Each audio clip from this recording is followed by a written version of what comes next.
I want to read to you the story of the Rapture. Just as it was written by those prophets of old, the last days of the earth overflowed with suffering and pain. In those dark days, a huge pale horse rode through the earth, with death upon its back and hell in its wake. During this great tribulation, the earth was scorched with the fires of war. Rivers ran red with blood. The soil withheld its fruit, and disease descended like a mist. One by one, all the nations of the earth were brought to their knees. Far from all the suffering, high up in the heavenly realm, God watched the events unfold with a heavy heart. An ominous silence had descended upon heaven as the angels witnessed the earth being plunged into darkness and despair. But this could only continue for so long. At the designated time, God stood upright, breathed deeply, and addressed the angels.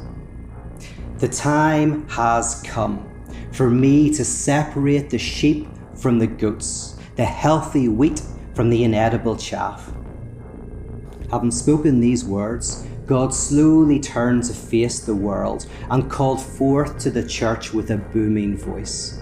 Rise up and ascend to heaven, all of you who have sought to escape the horrors of this world by sheltering beneath my wing. Come to me, all who have turned from this suffering world by calling out, Lord, Lord. In an instant, millions were caught up in the clouds and ascended into the heavenly realm, leaving the suffering world far behind them. Once this great rapture had taken place, God paused for a moment and then addressed the angels, saying, "It is done. I have separated the people born of my Spirit from those who have turned from me.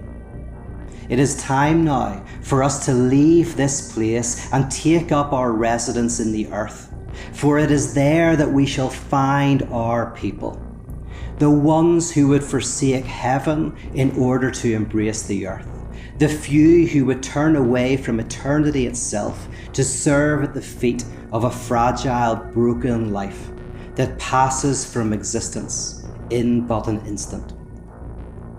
And so it was that God and the heavenly host left that place to dwell among those who had rooted themselves upon the earth, quietly supporting the ones who had forsaken God for the world and thus who bore the very mark of God, the few who had discovered heaven in the very act of forsaking it.